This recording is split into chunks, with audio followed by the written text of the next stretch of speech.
नमस्ते, मैं हूं किशोर अजवाणी और अब आज की ताजा खबर। नमस्ते, मैं हूं आपके साथ जसप्रीत कौर। सुशांत केस में रिया चक्रवर्ती की मुश्किल और बढ़ सकती है। रिया की ड्रग्स डीलर के साथ बातचीत की चैट सामने आई है। बताया जा रहा है कि एक चैट में रिया एमडी ड्रग्स की मांग भी कर रही हैं।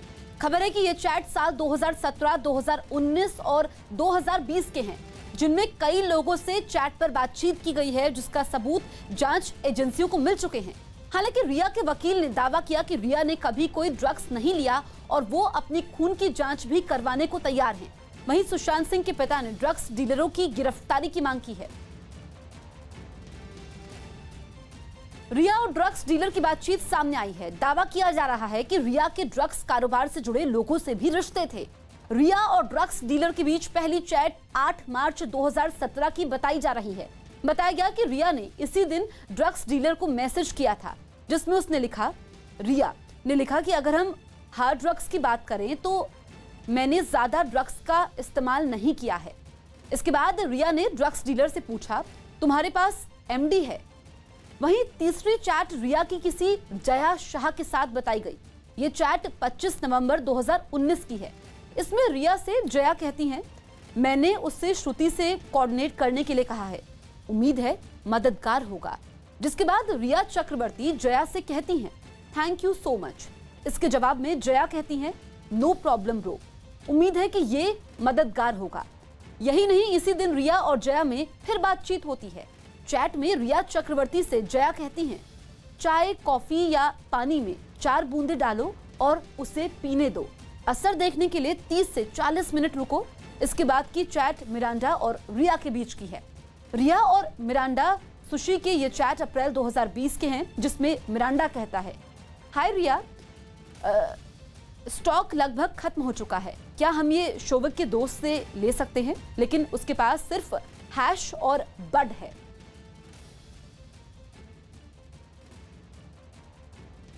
सुशांत केस में न्याय के लिए पटना के एक शिव मंदिर में कुछ लोगों ने हवन किया। यह पूजा सुशांत सिंह राजपूत के घर के पास मौजूद मंदिर में की गई, जिसमें उस इलाके के कुछ लोग शामिल हुए। उन्होंने पूरे विधि विधान से हवन में आहुति डाली और सुशांत की आत्मा की शांति की कामना की। न्याय मिले, इसको लेकर उनके मोहल्ले में एक मंदिर में हवन का आयोजन किया गया है। तो वही मंदिर है जहां पर सुशांत सिंह राजपूत जब पटना पहुंचते थे, अपने घर पर पहुंचते थे, तो इस मंदिर में आते थे। इन लोगों ने हवन के बाद तालियां बजाकर इस केस में न्याय मिलने की उम्मीद जताई। पूजा में शामिल लोगों ने इस मामले में सीबीआई की कार्रवाई पर भी भरोसा जताया। वो अपना बहुत ताकतवर संस्था है, वो न्याय करना चाहती है, न्याय करेगी भी, लेकिन हम लोग चाहते हैं कि उसको और ताकत मिले, भगवान उसको और ताकत दे। मंदिर में एक बैनर भी लगा दिखा, जिसके जरिए भी सुशांत को इंसाफ दिलाने की मांग की गई। सुशांत सिंह राजपूत की मौत के केस की जांच में अब एनसीबी भी जुट गई है। सूत्रों के मुताबिक ईडी की जांच में रिया पर ड्रग्स के कारोबार से जुड़े लोगों से संपर्क की बात सामने आई, जिसके बाद ईडी ने नारकोटिक्स कंट्रोल ब्यूरो को इस मामले में जांच करने को कह दिया।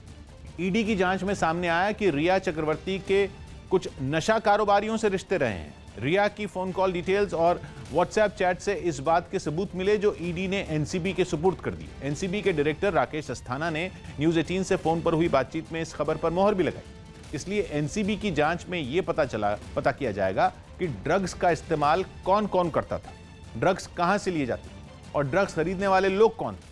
सूत्रों के मुताबिक दिल्ली और मुंबई के एनसीबी के सबसे काबिल अफसरों को इस मामले की जांच के लिए लगाया गया है। गुजरात के कच्छ में भारी बारिश की वजह से रेगिस्तान में बाढ़ आ गई। हर तरफ पानी ही पानी दिखाई दिया। बताया गया कि कच्छ के रेत वाले इलाके में बन्नी समुदाय के लोग रहते हैं, जो 20 तरह की घास उगाते हैं। लेकिन कच्छ में जोरदार बारिश के बाद हर तरफ पानी ही पानी नजर आ रहा है, जिसकी वजह से लोगों की मुश्किलें बढ़ गई हैं। गुजरात में लगातार बारिश हो रही, इसके चलते कई इलाकों में बाढ़ बनी हुई है और फिलहाल हम कुछ तस्वीरें ऐसी दिखाएंगे यहाँ पर जो कच्छ की है।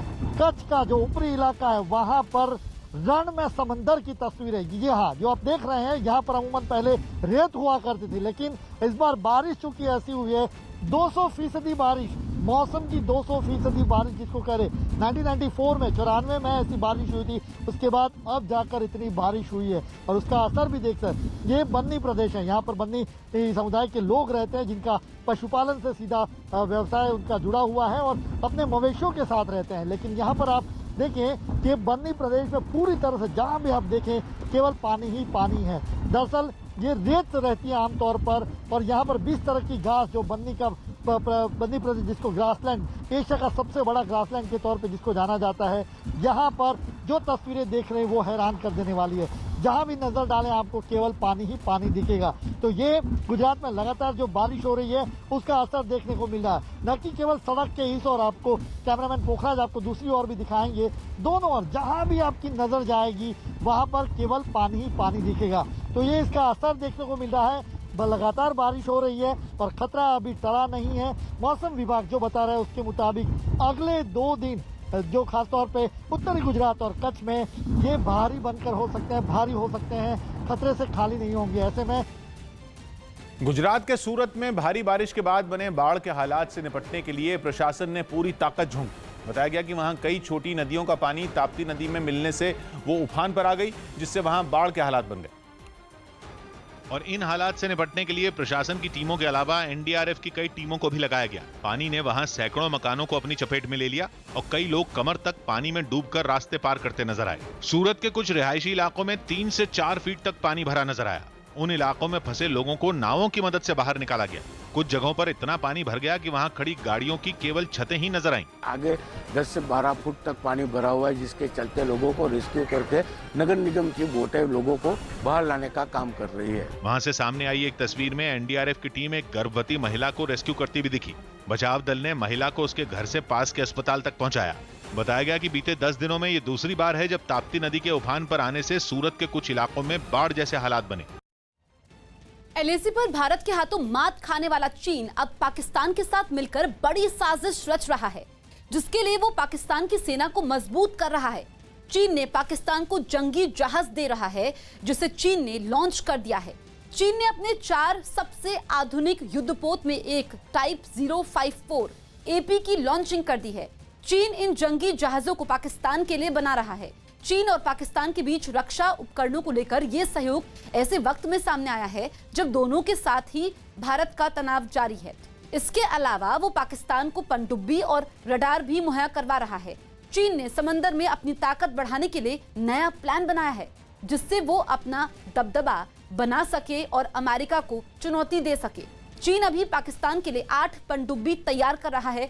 यही नहीं, चीन पाकिस्तान को जमीन से हवा में मार करने वाली मिसाइल देगा और अब लगातार चीन पाकिस्तान को मजबूत कर रहा है हथियारों के जरिए। बिहार के नालंदा का एक गांव 2 गुटों के बीच हुई गोलीबारी की घटना से दहल उठा। बताया जा रहा है कि मामूली विवाद में हुई इस घटना में कई लोग गंभीर रूप से जख्मी हो गए। इस घटना का एक वीडियो भी वायरल हो गया, जिसने लोगों को खौफ से भर दिया।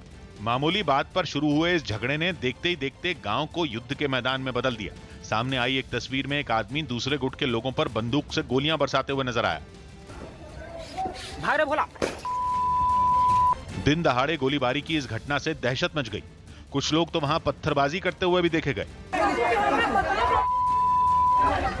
सामने आए एक वीडियो में एक बदमाश बंदूक में गोलियां भरते हुए भी दिखाई दिया।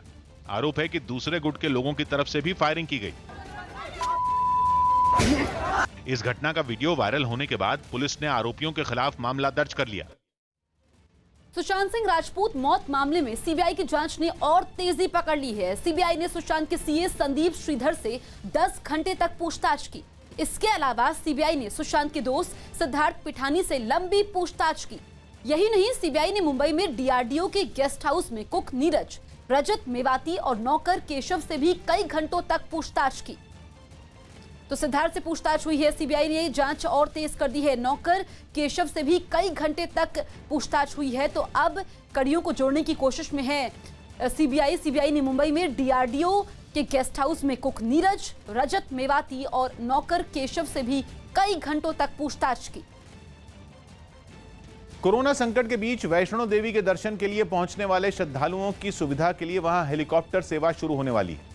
वैष्णो देवी श्राइन बोर्ड के मुताबिक वैष्णो देवी के दर्शन के लिए श्रद्धालु कल से हेलीकॉप्टर की बुकिंग करा सकेंगे, जिसके बाद वो कटरा से सांझी छत तक यात्रा कर सकेंगे। यही नहीं, कोरोना की वजह से हेलीकॉप्टर से अब रोजाना 250 लोग यात्रा कर सकेंगे। पहले 100 ही यात्री सफर कर पाते थे। वैष्णो देवी श्राइन बोर्ड के मुताबिक यात्री 5 सितंबर तक हेलीकॉप्टर से यात्रा के लिए ऑनलाइन रजिस्ट्रेशन करा सकते हैं। पटना में अस्पताल के बाहर से एक बच्चे को अगवा कर लिया गया। पटना में पीएमसीएच अस्पताल के बाहर से एक बच्चे को अगवा कर लिया गया। ये बच्चा अस्पताल के बाहर अपनी नानी के साथ खेल रहा था, तभी वहां एक महिला पहुंची और उस बच्चे को लेकर फरार हो गई। बच्चे के अपहरण के बाद पुलिस उसकी तलाश में जुट गई। बच्चा भी गुम हो गया। फिल्म सड़क 2 का नया गाना जारी कर दिया गया। ये फिल्म महेश भट्ट के निर्देशन में बनी है और इसमें आलिया भट्ट, संजय दत्त और आदित्य रॉय कपूर मुख्य भूमिका में नजर आएंगे। ये 1991 में बनी फिल्म सड़क का सीक्वल है, जिसमें पूजा भट्ट और संजय दत्त लीड रोल में थे। केंद्रीय स्वास्थ्य मंत्री हर्षवर्धन का एक वीडियो सोशल मीडिया पर वायरल हो गया। इस वीडियो में स्वास्थ्य मंत्री अपने घर के बाहर कसरत करते हुए दिखाई दिए। खेल मंत्री किरेन रिजिजू ने भी फिटनेस के लिए प्रेरित करने पर हर्षवर्धन की तारीफ की। If the body is fit, life is super hit. दुनिया के सबसे तेज धावक उसेन बोल्ट की कोरोना रिपोर्ट पॉजिटिव आई। कुछ दिन पहले ही बोल्ट ने अपने 34वें जन्मदिन पर एक पार्टी दी थी, जिसमें क्रिस गेल समेत कई हस्तियां शामिल हुई थीं। हालांकि पार्टी में शामिल गेल की कोरोना रिपोर्ट नेगेटिव आई। देश के कई राज्यों में अगले 3 दिन तक भारी बारिश हो सकती है। मौसम विभाग ने चेतावनी दी है कि ओडिशा, बंगाल, गुजरात, छत्तीसगढ़ में अगले 3 दिन भारी बारिश हो सकती है। यही नहीं, मध्य प्रदेश, राजस्थान, हिमाचल प्रदेश और उत्तराखंड में भी जोरदार बारिश का अलर्ट जारी किया गया है। इसके अलावा जम्मू कश्मीर, लद्दाख और झारखंड में भी मूसलाधार बारिश हो सकती है। अमेरिका से जारी तनाव के बीच रूस ने बम बरसाने वाले अपने एक नए विमान का प्रदर्शन किया। ये विमान रूस के पुराने Tu-95 विमान में बदलाव करके ही बनाया गया, जिसकी पहली उड़ान का एक वीडियो जारी किया गया। वीडियो में यह भारी भरकम विमान एक फौजी हवाई अड्डे से उड़ान भरता नजर आया। सिग्नल मिलते ही विमान के इंजन चालू हो गए और इसमें लगे पंखों ने तेजी से घूमना शुरू कर दिया। रनवे पर थोड़ी देर दौड़ने के बाद विमान ने उड़ान भर ली। करीब 2.5 घंटे की उड़ान के बाद यह खतरनाक विमान हवाई अड्डे पर दोबारा लौट आया। दावा किया गया कि यह विमान पुराने विमान से कहीं ज्यादा ताकतवर है, जो सैकड़ों किलोमीटर की दूरी तय कर दुश्मन के इलाके में बम और मिसाइलें दाग सकता है। दिल्ली के शालीमार बाग इलाके में एक दुकान के बाहर कुछ बदमाशों ने सरेआम फायरिंग की। पुलिस ने आशंका जाहिर की कि जबरन वसूली के लिए गोलीबारी कर व्यापारी को डराने की कोशिश की गई, जिसका वीडियो भी सामने आया, जिसमें एक बदमाश दुकान के बाहर बैठे 3 लोगों पर फायरिंग करता दिखाई दिया। उसके कुछ और साथी भी वहां मौजूद दिखे, जो बाद में उसके साथ भागते नजर आए। जैसे ही गोलीबारी हुई, वहां भगदड़ मच गई। गनीमत ये रही कि इस फायरिंग के समय सब सुरक्षित रहे। हालांकि सफेद शर्ट पहना आदमी बाल ही बच पाया। भारी बारिश के सितम से जूझते बंगाल के पश्चिम मेदिनीपुर जिले के घाटाल में बाढ़ के संकट ने गंभीर रूप ले लिया। वहां की झूमी नदी और शीलावती नदी का जलस्तर खतरे के निशान से ऊपर जाने से हालात काफी बिगड़ गए और कई गांवों ने जल समाधि ले ली। पानी के वार ने लोगों को बेबस कर दिया। घाटाल में बाढ़ की वजह से कई गांवों का संपर्क भी टूट गया। ये घाटाल के वो गांव हैं जिनका संपर्क पूरी तरह शहर से टूट चुका है। दूर दूर तक आपको सिर्फ पानी ही पानी नजर आएगा। शीलावती नदी पर बने तटबंध के टूटने से रिहायशी इलाकों में 3 फीट से ज्यादा पानी भर गया। सड़कों पर नावों के चलने की नौबत आ गई। मैं इस समय स्टेट हाईवे पर हूँ और नौका विहार कर रही हूँ। ये पश्चिम मिदनापुर का घाटाल है, जहाँ पर आप देख सकते हैं पानी सड़क पर भरा हुआ है। बाढ़ की वजह से लोगों के सामने जान बचाने का भी संकट खड़ा हो गया।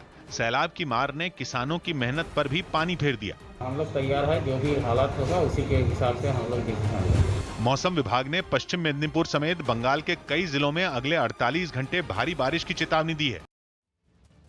विकास दुबे गोलीकांड का एक एक्सक्लूसिव ऑडियो सामने आया। दावा किया गया कि ये ऑडियो उस समय का है जब शहीद देवेंद्र मिश्रा और विकास दुबे के बीच मुठभेड़ चल रही थी, जिसकी पल पल की जानकारी एसएसपी को दी जा रही थी। इस ऑडियो में निलंबित एसओ विनय तिवारी एसएसपी से बात करता सुनाई दिया। सर सीओ साहब अंदर फंसे हुए हैं, मोबाइल गाड़ी में है सर।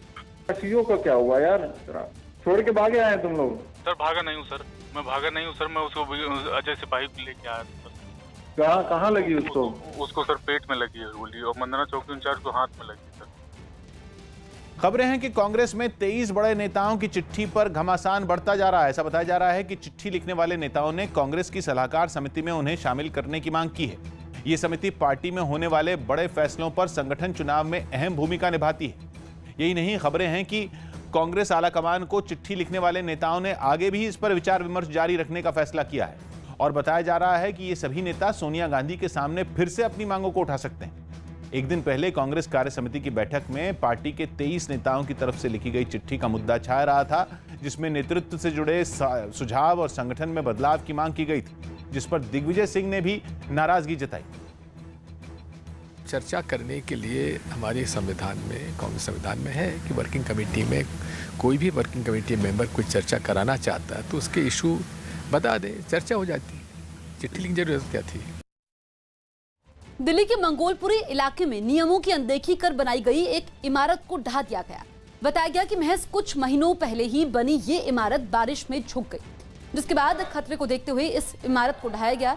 इमारत को ढहाने के समय कोई हादसा ना हो, इसके लिए पूरी तैयारी की गई, जिसके बाद इसे गिराया और देखते ही देखते ये 4 मंजिला इमारत जमींदोज हो गई। आरोप है कि बिल्डर ने इस इमारत को नियमों को ताक पर रखकर बनवाया और फिर उसे तुरंत ही लोगों को बेच दिया और अब इमारत ढहने के बाद उसमें रहने वाले लोगों के पास कोई ठिकाना नहीं बचा है।